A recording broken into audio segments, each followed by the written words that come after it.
Well, hello everybody. This is Dr. Carmen Bryant, and this is Car Chronicles. How you guys doing? You guys ready? Let's do this. So I just want to have a conversation with the young people. Now, for some of you more mature people, some of you are doing this same thing. Some of you are experiencing the same thing. So just take the information and apply it to yourself too. But I want to talk to the young people for a minute. Maya Angelou said that the first time someone shows you who they are, believe them. Young people, usually the type of abuse that the elders are talking to you about started out in youth. Now, some of you may not have experienced it yet, because you don't know what you're looking at. But anytime you have, and that's male and females alike, anytime you have someone that becomes overly obsessed with you or possessive, that is not cute. When they want to know every place that you go, they want to know where you are at, who are you talking to, or they start telling you who you can and cannot talk to. Or they go into your telephone and block people or cut people off, or they want to see your telephone, or, when they're in school, they show up and that is not cute. That does not mean they like you. That means that they're obsessed with you. That is dangerous. That is unhealthy. I was just listening to some of the teenagers talking recently, and they were telling me about this young girl that was dating one of their best friends. Now, all of them, they're a group of friends and everything, and they've been friends since probably like the third grade, second grade, something like that. And they're in high school now. But guy starts dating this girl. So, the friends, of course, you know what friends do. They make sure that they make the girlfriend feel like she's a part of. But she became very obsessed with him. She was the one who was telling him who he can and cannot talk to. Cut off your friends. And these are friends he's had since he was a little bitty boy. And she's telling him that she's jealous over them and I don't want you talking to them. And she's taking his telephone and she's arguing with him. So the friends tell him, you need to cut that off. You need to stop talking to her because she is toxic.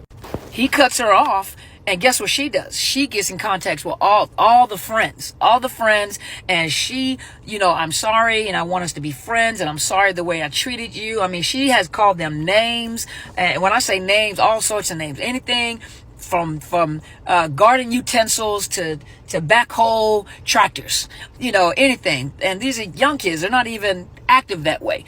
And but she called them all sorts of names. Then she comes back around when he cuts her off, and she goes to all the friends. Now she's texting them, and she's texting them day and night, hour after hour, all through the night, all through the day. The text is just coming through, and she's talking about her problems.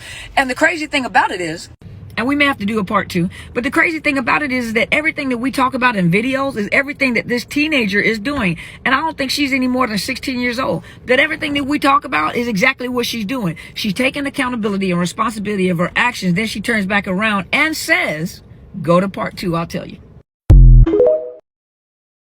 So let's go to part 2 of this story about these teenagers that have narcissistic traits, or actually may already be developing narcissistic personality disorder. However, we were talking about the young girl who was stalking the friends of the young guy that had broken up with her. So she's texting all the people and she's telling them her responsibility. I know I was like this. I know I was like that. But you have to understand that I have mental health issues and I went through this and I went through this.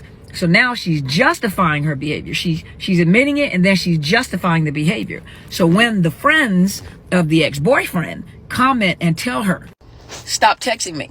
I was your friend because you were his friend. When we treated you with respect, but you were very disrespectful. You were very harmful, and I don't want that. So they set their boundaries. Now, isn't that something that we talk about all the time? They set boundaries and said, stop talking to me. I'm going to cut you off. So she sends some more text messages after that, and goes off and tells them how selfish they are about the fact that how can I have done this and I've done this and you're selfish because you have done this and you made me feel this way. Then she texts the boyfriend or the ex-boyfriend and tells him that if he doesn't talk to her and give her some type of closure, because she doesn't have closure, that she's going to contact his mother to tell his mother that he is being rude and he's being disrespectful. Isn't this the same thing that we talk about as adults? Teenagers, young people, when you have someone that is obsessed with you and they won't leave you alone, There are some things you're going to have to do. You're going to have to talk to your parents, because some of us have no problem. Some of us parents have no problem stepping up to the school and saying anything. You got to trust the process. And if your parents are not doing anything, you make sure you start talking to the teachers. If the teacher's not doing something, you go talk to the counselor. If the counselor's not doing anything, you go talk to the principal. You make an appointment, because it is your right to be at peace. And if you break up with somebody, they have no right to stalk you. They have no right to harass your friends. They have no right to keep harassing you. And like I said, step up and say something. It is your right to have a healthy relationship and pick and choose who you want to be friends with. When someone is telling you who you can and cannot be friends with, when they're watching you, when they're stalking you, they put stuff on your phone to track you, to find out where you at, where you've been, and they keep you on the telephone, that's already an unhealthy start. And you're setting yourself up for this to happen in the future. And in the future, it gets worse. Teenagers grow into adults. You guys will become adults one day. And if this is the stuff that they're doing when they're young, to include, the guys doing that, I love you so much that I just can't be without you. So they suffocate you. You can't even be with your friends anymore. You're isolated. You don't talk on the phone. You are preoccupied with this individual. That is unhealthy. You got to get some help. You got to talk to somebody, teens. This is not good. This is the